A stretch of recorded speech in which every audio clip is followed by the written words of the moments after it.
Parliament ఎన్నికల సందర్భంగా Nalgonda parliament Congress అభ్యర్థి కుందూరు రఘువీర్ రెడ్డి నామినేషన్ వేయనున్న సందర్భంగా బుధవారం నల్లగొండ జిల్లా కేంద్రంలోని స్థానిక వీటి కాలనీలో గల వెంకటేశ్వర స్వామి దేవాలయంలో రాష్ట్ర మంత్రులు ఉత్తమ్ కుమార్ రెడ్డి, కోమటిరెడ్డి వెంకటరెడ్డిలతో పాటు నల్లగొండ పార్లమెంటు కాంగ్రెస్ అభ్యర్థి కుందూరు రఘువీర్ రెడ్డిలు నామినేషన్ పత్రాలకు పూజలు నిర్వహించి అనంతరం స్థానిక రాజీవ్ గాంధీ విగ్రహం నుండి గడియారం సెంటర్ వరకు పెద్ద ఎత్తున ర్యాలీ నిర్వహించారు.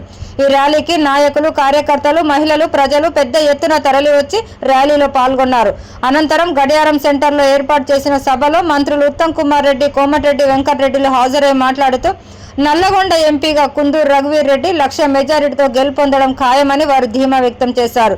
బీజేపీ, బీఆర్ఎస్ అభ్యర్థులకు డిపాజిట్లు గల్లంత అవుతాయని, దేశంలోని అత్యధిక మెజారిటీతో రఘువీర్ రెడ్డి గెలుస్తారని వారు తెలిపారు. ఈ పార్లమెంటు ఎన్నికల్లో ఇండియా కూటమి గెలిచి పీఎంగా రాహుల్ గాంధీ అవుతారని, మోడీ రైతాంగానికి ఏమీ చేయలేదని, బీజేపీ విధానాలతో రైతాంగంకు ఆదాయం తగ్గి ఢిల్లీ రోడ్లపై ఆందోళన చేసే విధంగా మార్చారని వారు ఎద్దేవా చేశారు. తెలంగాణలో బీజేపీ ఒక్క ఇల్లు కూడా కట్టివ్వలేదని, ఇండియా కూటమి అధికారంలోకి రాగానే దేశంలో 30 లక్షల ఉద్యోగాలు ఇస్తామని రాహుల్ గాంధీ హామీ ఇచ్చారని, తెలంగాణ రాష్ట్రంలో బీజేపీ ఓటు అడిగే హక్కు లేదని, తెలంగాణలో బీఆర్ఎస్ పార్టీ పని అయిపోయింది, ఆ పార్టీ ఉండదన్నారు.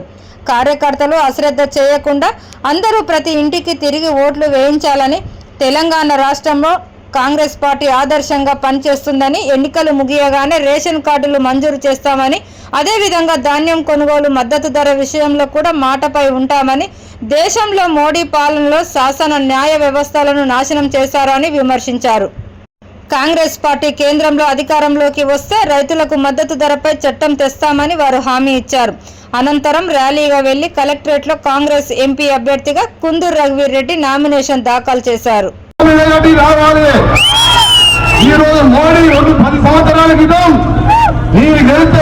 మీ అకౌంట్ లో 15 లక్షలు వేస్తా ఉన్నాడు. ఓడి అకౌంట్ లో 15 లక్షలు పడ్డాయా? 15,000 పడ్డాయా? 15 రూపాయలు పడ్డాయా? పడలేదు. ఇక ఆ తర్వాత ఏమన్నాడు, సంవత్సరానికి 2 కోట్ల ఉద్యోగాలు అన్నాడు. అది మర్చిపోయాడు ఆ మోసగాడు. ఒకవైపు ఇక్కడైతే ఇక్కడ కేడీ గారు ఉన్నాడు. నిన్న మనం పట్టుకొని నల్గొండకు వస్తాడంట. ఆ కేడీ గారు కట్టబట్టుకోండి. నల్గొండ మంచి రాలేదా? శ్రీశైలం నీళ్ళక ఏ మార్పులు ఎండగొట్టిండు. జగన్మోహన్ రెడ్డి దోస్తాంతో ఆయన దోస్తాన్ని బట్టి నిన్న ఒక టీవీ అంటాడు, మళ్ళా జగన్మోహన్ రెడ్డి గెలుస్తారట. ఎందుకు జగన్మోహన్ రెడ్డి అంటే మనం నీళ్ళు ఇద్దరు కలిసి దోస్తాం కాబట్టి. శ్రీశైలం ఎండబట్టి, సాగర్ ఎండబట్టి సొరంగం మీరు శాంక్షన్ చేయించి జగన్రెడ్డి గారు ఆ రోజు మీరు రాజశేఖర రెడ్డితో ఒప్పించి శాంక్షన్ చేయించినాం. ఎల్లేలో ప్రాజెక్ట్ శాంక్షన్ చేయించినాం. ఆ సొరంగం అయిపోతే భాను నాయక్ గారి కోరిక ఒకటే, నక్కల గండి లిఫ్ట్ ద్వారా దేవరకొండ మునుగోడు కూడా ఇవ్వాలి. ఇల్లాల ప్రాజెక్టు నగరికల్ నల్గొండ సత్యాలు ఏంటంటే 10 సంవత్సరాలు ఎన్నిసార్లు పట్టుకున్నా ఆ దుర్మార్గుడు కమిషన్ల కోసం కాళేశ్వరం చేసిన తప్ప మన జిల్లా ప్రాజెక్టులు ఎదుర్కోవడం మొత్తం ఎండబెట్టాడు. ఆ రోజు జవహర్లాల్ నెహ్రూ గారు మొదలుపెట్టి ఇందిరాగాంధీ వెంటబడి నాగార్జున సాగర్ లాంటి ప్రాజెక్టు కట్టి, శ్రీశైలం లాంటి ప్రాజెక్టు కట్టి ఎంపికల ద్వారా నీళ్లు ఇప్పించి ఏం మార్పు డిస్ట్రిబ్యూటర్ తెచ్చి మనం నీళ్లు తెచ్చుకుంటే నీటి మనం సుఖేంద్ర రెడ్డి గారు మంచి మాట చెప్పడం ఫస్ట్ టైం. సుఖేంద్ర రెడ్డి గారు ఒక ఉప్పందు మన వాటర్ ప్లాంట్ అమ్ముకుంటున్నాడు. దొంగలు అమ్ముకొని మందు పనిచేసినప్పుడు ఎన్టీ రామారావు మందు అమ్ముకొని మిర్యాలు కూడా పోలీసులు కేసు బుక్కాయుడు. వాడు మన తుంగతుర్తి కాన్సెప్ట్లోనే ఇసుక తెల్ల చేసుకుంటున్నాడు. వాడు ఒక 10 ఏళ్ళు మంత్రిగా ఉండి నేను చెప్పిన ప్రాజెక్ట్ ఒక్కటి కూడా ఒకసారి పోయాలి. ఎంతసేపు తలకాయ నేరేసుకోను, తలకాయ నేరకేసుకొని 7 పైసలు వస్తాయా, 7 వైన్ షాపులు ఉన్నాయా, 9 3 పంటల కేసులు ఉన్నాడు. ఆ రోజు దేవాలకు తెలుసు. మొన్న వాడు ఒక్కటి సాగు తప్పు కథ నోటలు పోయి రోజుకున్న డబ్బుతో గెలిచింది తప్ప నిజంగా అయితే నైతికంగా 3 వేలు దావానే గెలిచినట్టు లెక్క. ఆ జగదీశ్వర రెడ్డి గారు 10 ఏళ్ళు మంత్రిగా పనిచేసినా పైసా పనిచేయని ఒక పనికిరాని వాళ్ళ గురించి ఎక్కువ మాట్లాడతాను, నా స్థాయి కాదు. కానీ కేసీఆర్ ఒకటే చెప్పదలుచుకున్నా. నిన్న మాట్లాడుతున్నాడు టీవీ 9 ఇంటర్వ్యూ ఇచ్చాడు. ఎందుకంటే కేటీఆర్ నీకు టీవీ ఛానల్ ఉంది కదా, దాంట్లోకి పోయి ఇవ్వచ్చు కదా, ఆ ఛానల్ ఓటు చూడని చెప్పి టీవీ 9 పోయి 4 గంటలు మాట్లాడింది. 4 గంటలు మాట్లాడుతాడంటే నాకు చూస్తే నవ్వచ్చు, నా ముఖం చూస్తే కింద అయింది. వాళ్ళ బిడ్డ అంట, వాళ్ళ బిడ్డ అడిగింది ఇప్పుడు మా అక్క చెల్లెని చెప్పాలి. ఏడా ఆగరు మా అక్క చెల్లెని చెప్పని బతుకమ్మ మాట్లాడితే ఆడింది. బతుకమ్మ లోపల మందుబాటు తప్పి తయారు జైల్లో ఉందా? మా బిడ్డ కడిగిన ముద్దల్లాగా బయటకు వస్తుందట. నేను చెప్పిన ముద్దలాగా కడిగి వస్తే దాచిపెట్టుకో ముట్టానన్న. మరి ఆడోళ్ళు మందం దారాడి అమ్మ ఎక్కడ లేరా బాబు. టీఆర్ జైలు ఉంది, నా బిడ్డ కడిగిన ముద్దల్లాగా బయట వస్తుంది.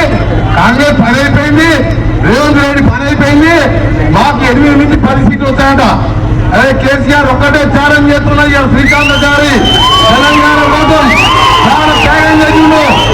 ఈ నల్లుడు పెట్రోల్ పోసుకున్నట్టు పోసుకొని అగ్గిపెట్ట దొరకగలరు యాక్షన్ చేస్తే, నువ్వు దొంగ దీక్ష తినుకుంటా ఉప్మా తినుకుంటా దొంగ దీక్ష చేస్తే ఇవాళ మా శ్రీకాంతాచారి కాచుకొని జై తెలంగాణ అనుకుంటా మండలంలో కాచుకొని చచ్చిపోయి విక్రమ సాక్షిగా చెప్తున్నా. నీ దమ్ముంటే 2 సీట్లు గెలవా. నీ అది డొక్కు కారు, సెంటర్ పడ్డ కారు 10 ఏళ్ళు 1 ఇళ్ళ కట్టినా మీకు. ఒక రేషన్ కార్డు మహిళలకు 2500 ఇవ్వబోతున్నాం.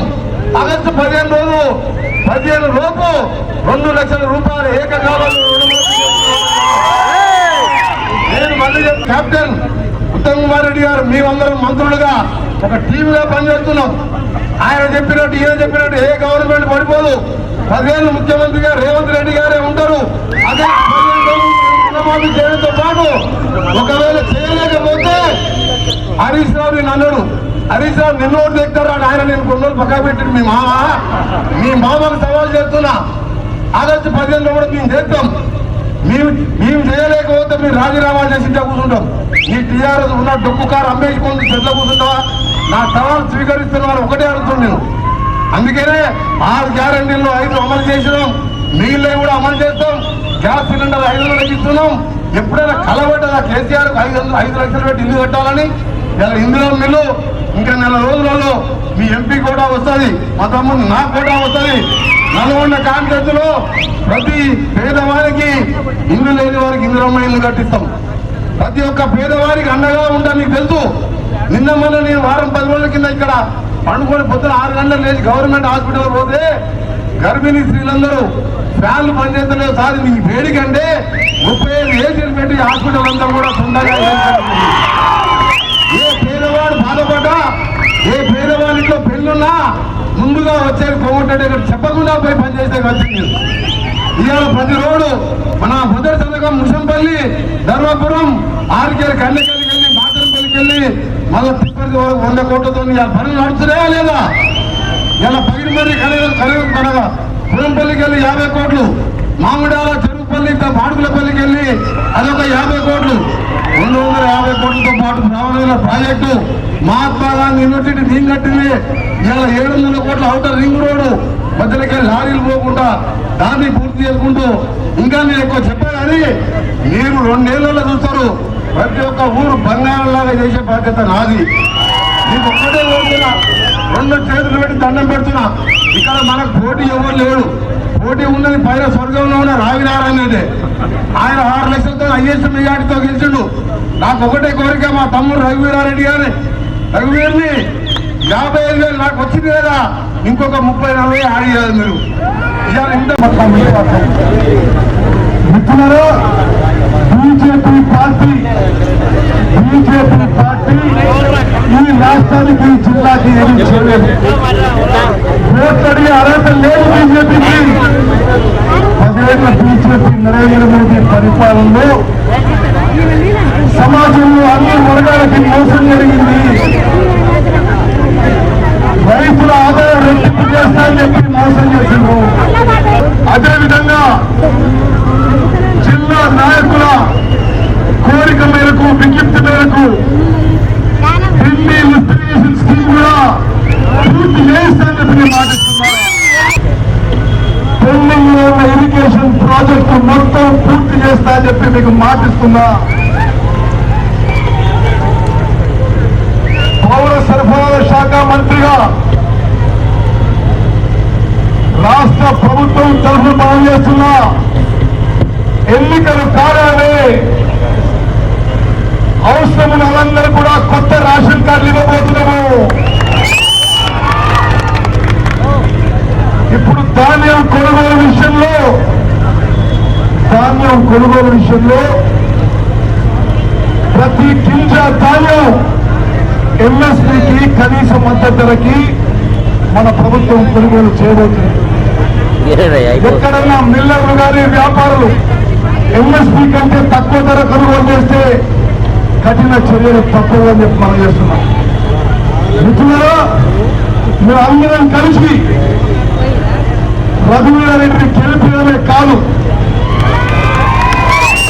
ఆయన ఎంపీగా, నేను వెంకటరెడ్డి మంత్రులుగా, జానారెడ్డి గారి గైడెన్స్ లో ఎమ్మెల్యేలు అందరం కూడా నల్గొండ పార్లమెంట్ నియోజకవర్గాన్ని భారతదేశంలోనే ఆదర్శ నియోజకవర్గంగా తీర్చిదిద్దబోతున్నాము.